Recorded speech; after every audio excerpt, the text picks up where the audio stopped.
Ito ang inyong lingkod na nagbabalik upang magbigay ng mga balitang walang bias at pawang katotohanan lamang.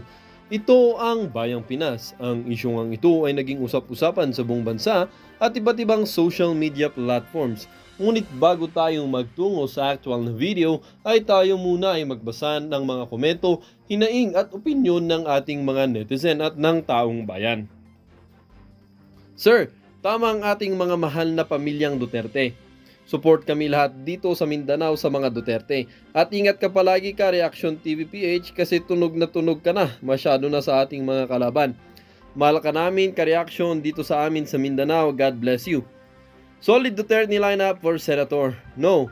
Number 1, Marcoleta, Bato, Bongo, Vic Rodriguez, Trexie, Busita, Badoy, Bondok, Kibuloy. Dapat sila iboto natin. May malasakit sa taong bayan.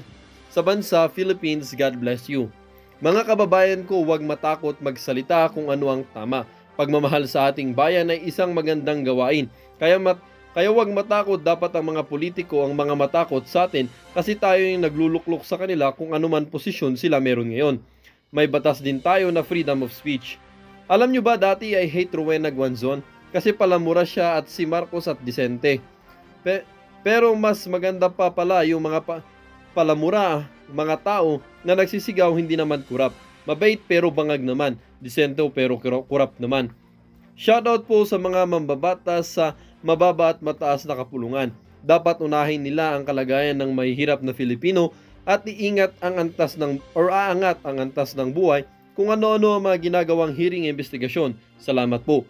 Huwag pumayag at ipawalang bahala na makasuhan mga matitinong lingkod ng bayan gaya ni Colonel Grijaldo. Ipatawag sa Senado mga taong sangkot sa suhulan at diktahan na binanggit ni Colonel Grijaldo. Dapat po ay parangalan mga katulad nilang may mga dangal sa sarili at pagmamahal sa ating bansa at mamamayan. Well, para nga sa kabuang detalye at impormasyon ay panoorin na lamang ang buong video. At salamat na rin sa ating mga solid viewers sa walang sawang pagsuporta. At kung bago naman sa ating channel ay syempre huwag kakalimutang mag-subscribe, pindutin ang notification bell, piliin na rin ang all upang laging maging updated sa mga balitang bago, totoo at walang bias dito sa channel ng bayan, ang Bayang Pinas. Huwag din pong kakalimutang mag-iwan ng like at i-share ang ating mga videos. Muli po mga kaibigan, maraming salamat and God bless.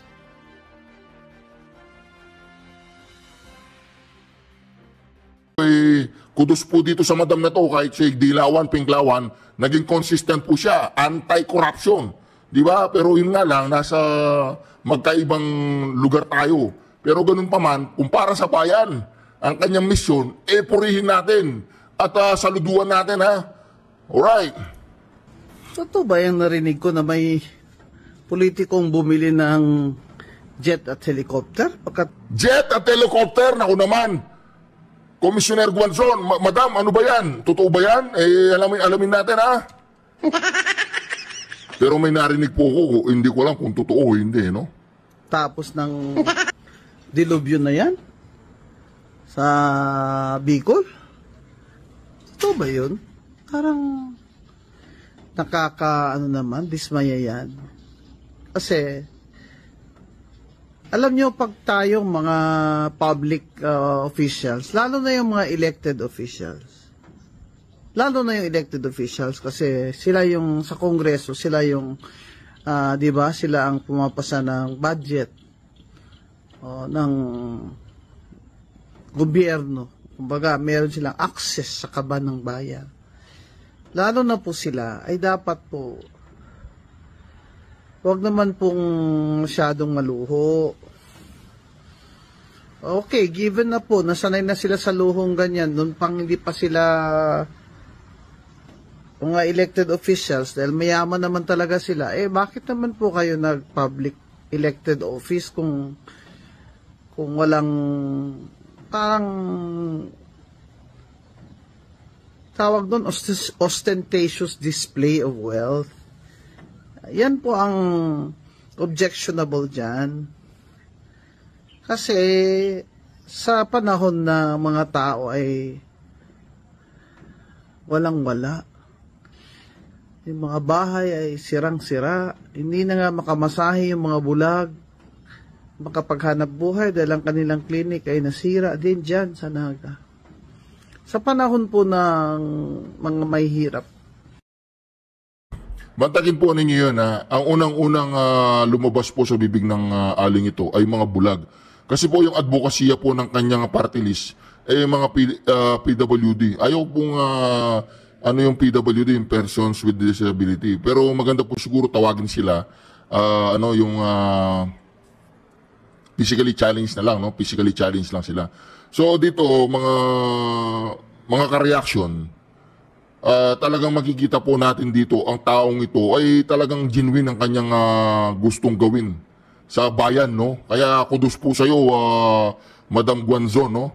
Kaya lang nandito kami, nandiyan ka. So mag-isip ka na. Pumunta ka na dito, 'di ba? Dito yung tunay, 'di ba? Hindi ko sinabing hindi ka tunay, pero dito yung grupo ng mga tunay na nagmamahal sa bayan. 'Di ba? Ganun 'yan eh. Oh. Dilawan ba naman? Oh, 'di ba? Pinklawan. Pero respected po namin kayo as a person and as a maprinsipyong tao. Yan. At lalo pong naghihirap dahil sa kalamidad. Mag-ingat-ingat naman po tayo sa ating display of wealth and luxury. Kaya kung ayaw nyo naman po masita kayo, edi wag po kayong run for office. Wag po kayong mag-elective office. Kasi ayaw nyo sisita kayo eh. Sabihin nyo, dati naman akong may mga ganitong kayamanan eh. Dati po yun, private kayo. Ngayon, elected official kayo. Lalo na pag nasa kongreso kayo o senador kayo. Kasi kaban ng bayan may access kayo. Hindi po ba?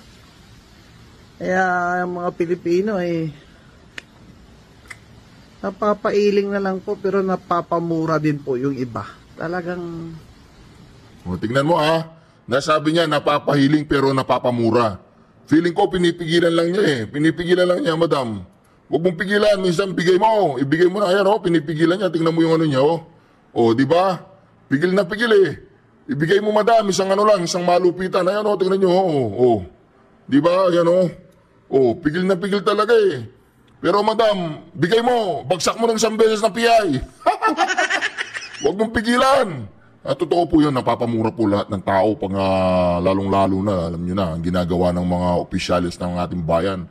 Nagduluksa ang maraming tao, namatayan, ganyan-ganyan. Tapos ikaw, palipad-lipad sa bagong airplane sa helicopter. Di wow! Napapamura ka talaga eh. Parang walang pakundagan na Yan na ba ang mura mo, madam? Walang pakundangan? Bigay mo ng isang beses lang sa pagbigyan mo kami.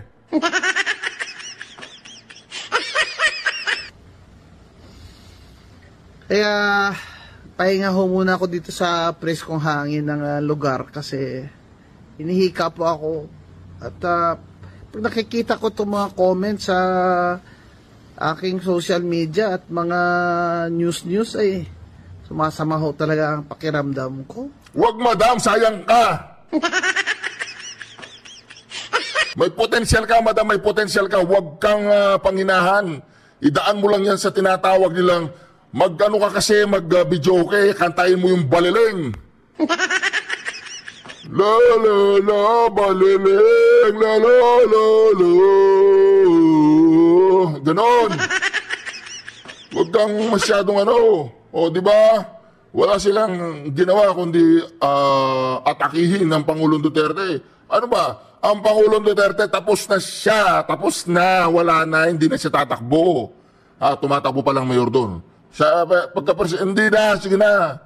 Madam, bagsak mo ng isang PI. Parang mapait sa dila. Di po ba? Kaya mga kababayan, sige lang po. Kailangan po talaga magsabi tayo. Magsalita po kayo. Magsalita po kayo. May nakikita po kayong diferensya. Dahil yan lang po ang isa sa mga paraan na mababalanse naman ninyo ang power ng mga politiko. At sana po ang ating media o press ay magiging free na hindi po nasusuhulan. Kaya, mga kababayan, sige-sige lang. O, di ba? Binanatan po niya ang media. Kaya po dito sa ating Reaction TV PH, walang ninumang magtatangka ditong bayaran tayo. Hindi pwede yan. Kailangan hindi bababa ng 1 bilyon. Ha? Pag bumaba ng 1 bilyon, forget. Eh siyempre, tatanggap ka na rin man lang, hindi 1 bilyon na para itulong natin sa maraming mga yung mga alam nyo na, tulong natin sa kanila. Hindi, joke lang po yun. Pero kahit magkano pa yan, mas importante sa akin, personally sa akin, mas importante sa akin yung mapabuti ang ating bayan. Gaano lang ba katagal ang ibubuhay mo sa mundong ito? Ano ang mako-contribute mo sa bayan mo? Ganyan lang, yung magpasasa ka sa kayamanan, magpayaman ka na magpayaman. Oh, di ba? May nag-comments, Kongreso, nandun lahat ang pera.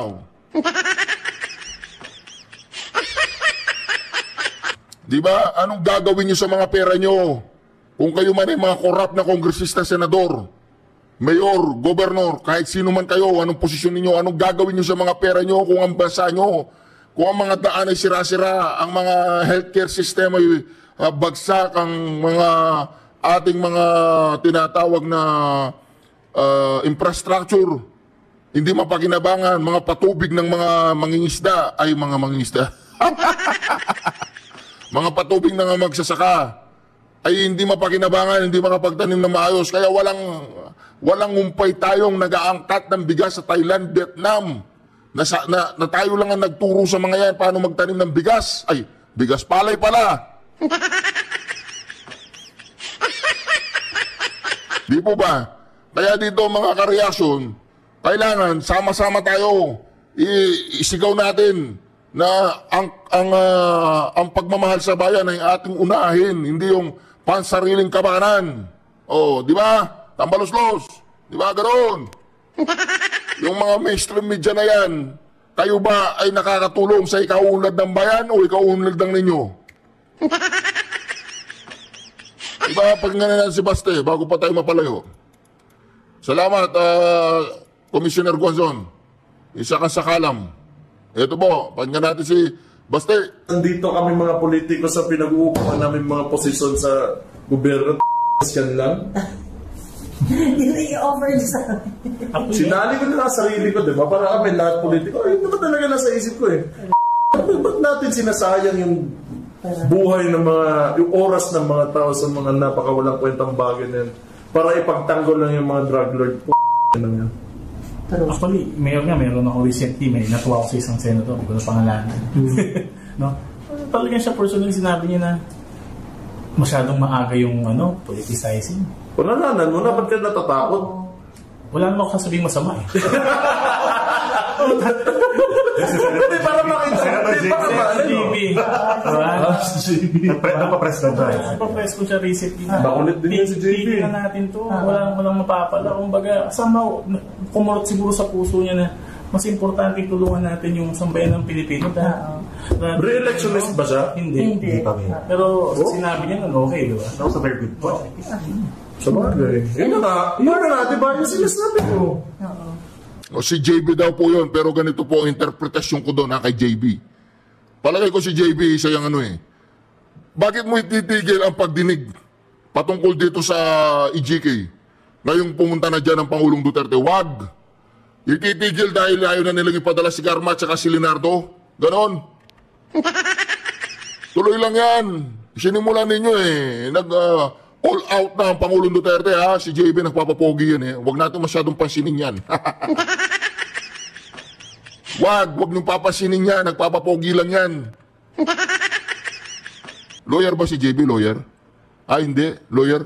Comment sa comment section kung lawyer po siya. Gagawa daw siya ng maraming batas. Magtatrabaho daw siya ng maayos. Di wow. More senators sana magising lahat. Pero yung mga tiga-Congress, matulog na lang kayo. Parang puto niya 2.5 years into the administration, we're already throwing shit with each other. Well, in fact, pwede naman yan. Last year na lang. 27. Kahit nga dito sa Davao, like say, recently, na bago lang natapos yung barangay election, so sinasabi ko naman sa mga tao, tapos na yung election, tumahimik na kayo lahat, magtrabaho tayo. Diba? Tapos sunod election, doon na tayo, sige, kahit magsiraan tayo, walang problema yan. Ganun naman politika eh. Pero, while na wala pa namang election, wala pang campaign period, ito na agad.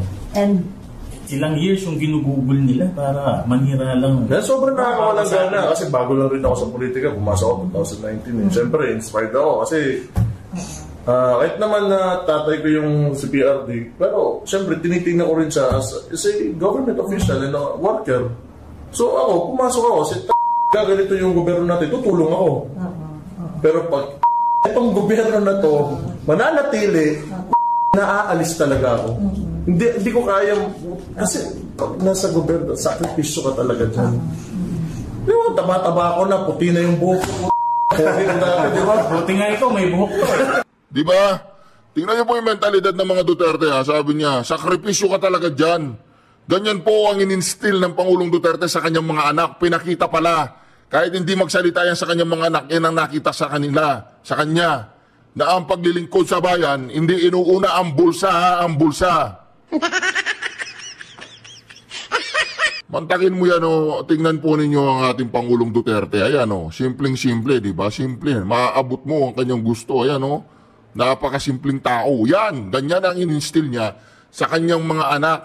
So, sabi ni Baste, pag nanatili daw na katulad ng pamumuno ng Pangulong Duterte, ay inspired siya. Pero kung ganito raw, katulad ng pamumuno ni Marcos Jr., ay aalis siya. Eh, huwag kang aalis. Saan ka pupunta na naman? Hindi pa yata nagsawang mag-chicks to eh. Diba? Huwag kang aalis. Brad, stay ka lang dyan. Stay put ka dyan sa Davao. Kailangan ka dyan. Ginagalit mo ako eh. Diyan ka lang.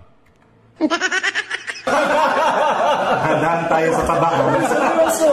Seryoso talaga. Seryoso. alam mo kung yun talaga yung best years mo eh. Totoo. Kung ganun naman lang, sana worth it. Yung mga, pag nagsaserve ka talaga, Totoo yan. Totoo yan.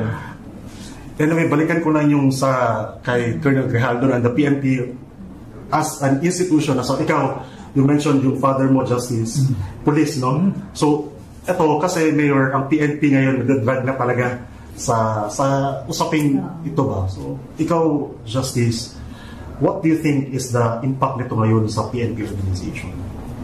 yung pagsabi talaga ni Grijaldo, tingin ko marihil din talaga yung policeman kasi there's a few people na, yung policeman rather, na meron pang guts, I mean, lumaban at magsabi ng totoo, no? Hindi yung parang maging boy toy lang or laruan o puppet ng politiko. So, tingin ko, ginawa niya na lang talaga yung tama kasi andun yung isang leader talaga na, yun na nga, sabi may honor eh. I truly believe that these policemen, may mga tao talaga dyan na nasa puso talaga ang serbisyo sa tao. meron yan. Wala lang magawa. Marami yan. Marami lang din, may mga ambisyoso lang din talaga na gusto maging general. Meron as long as talaga mayroong mga bayaran. Gusto lang promo, mga bayaran. Hindi maganda motibo at hindi maganda interest.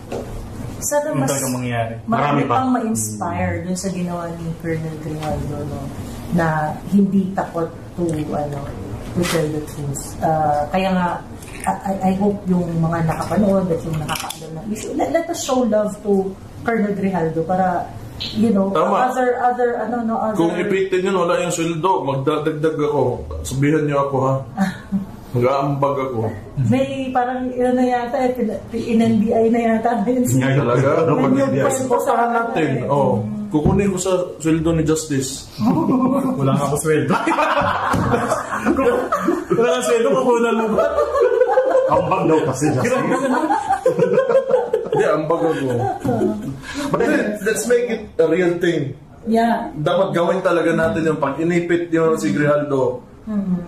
Padala natin ng yung pamilya ng Lahat, pagkain, Correct, pera, correct. tuition ng mga anak. Correct. Tama. Gawin talaga natin. Pakita natin na kahit malit lang kami, lalaban kami.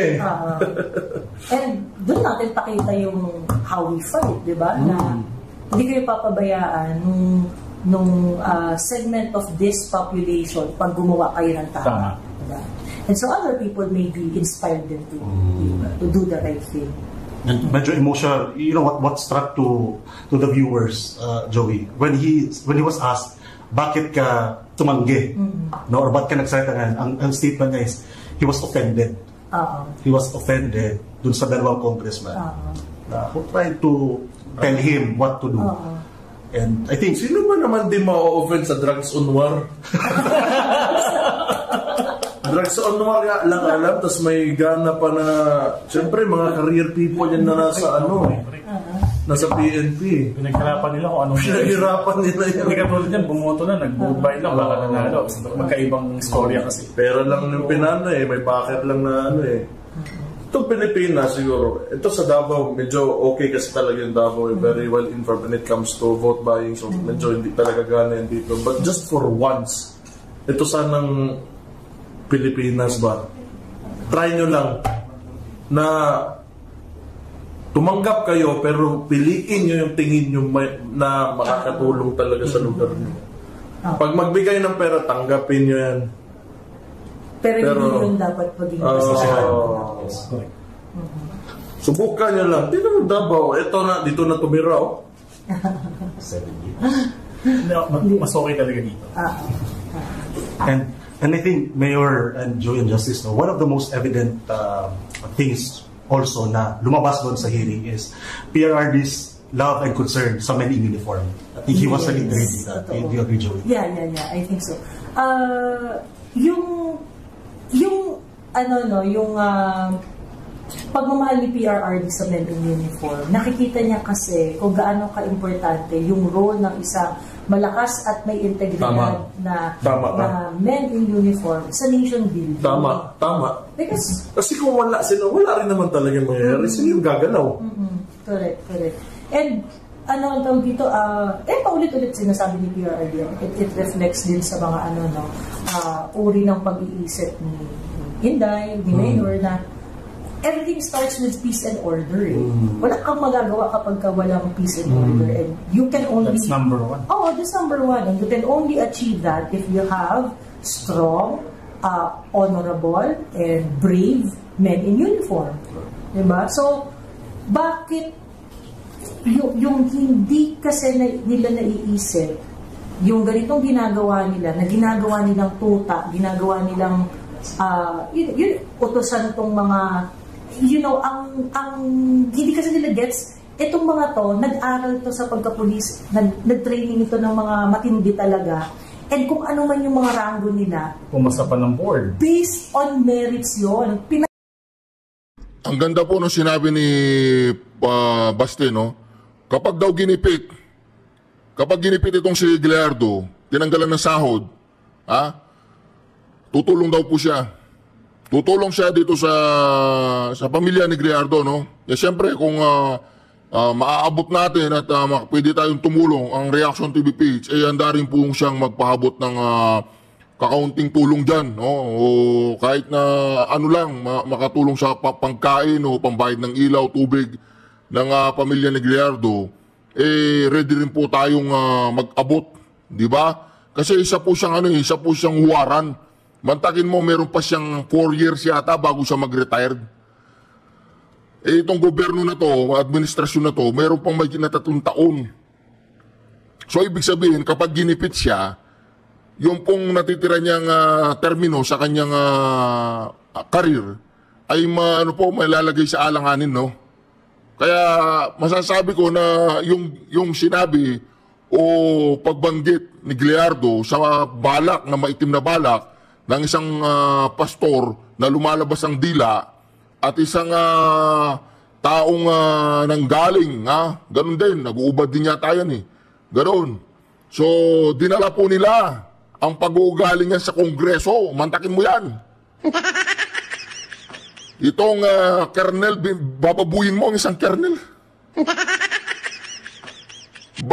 Isa ka lang na halal ng bayan na ngayon naging hulol.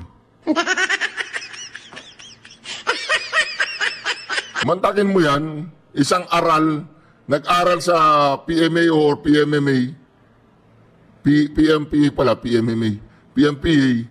Basta yun, yung ano ng mga polis. Nakalimutan ko po yung eskwela na yun. Ang tagal mong nag-aral, ang tagal mong pinaghirapan ng yung posisyon para kung mag-retire ka, merong dangal at masasabi mong accomplished police officer ka. Tapos babastusin ka lang ng 2 kongresista. Sabihin natin makapangyarihan sila ngayon, pero term lang yun sa kanila, term, hindi yan panghabang buhay. Nasa kamay ng mga botante o nasa kamay din ng perang ibibigay nila sa mga botante. Di po ba? Itong si Policeman Grijaldo, isang colonel, kung hindi ako magkakamali hindi po niya maatim yung gagawin yun. Parang nandiri siya sa sarili niya kung gagawin niya yun. Kaya salute! Salute po sa inyo. Colonel Grijaldo, tuloy-tuloy lang po kayo. Nandito po kami. Wag po kayong matatakot. Sabagay, walang takot yan. Kasi kung may takot yan, hindi yan susworn under oath doon sa Senado. Ngayon, pag pinatawag yan sa Kongreso, ganyan din ang sasabihin. Akala mo, Dan Fernandez, masisindak mo yan? Kung saan-saan ka na nagpa-interview, Dan Fernandez, ang taong bayan hindi naman naniniwala sa'yo. O sige po, subukan natin lahat po ng mga taga-Laguna. Itaas po ninyo yung mga kamay. Mag-comment po kayo sa comment section kung naniniwala kayo kay Dan Fernandez. Ang mahirap po kasi dito, pera. Pag nakahawak na ng pera ang isang tao, akala niya talagang superpower na. Di po ba? Meron pa akong gustong ikomento doon sa sinabi ni Baste.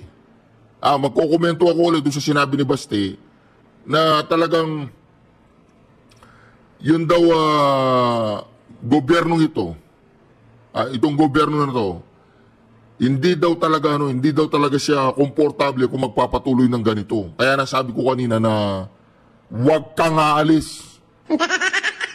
Sayang ka, bata ka pa, may potensyal ka. Diba? Kasi yung naka-instill sa isip ng batang yan, si Baste, hindi korupsyon, hindi pagpapayaman, kundi sabi niya, isang sakripisyo daw ang paglilingkod sa bayan. Tama yung Baste. Diba? Kaya maraming salamat po sa inyo lahat, mga kareaksyon sa pagsama ninyo sa akin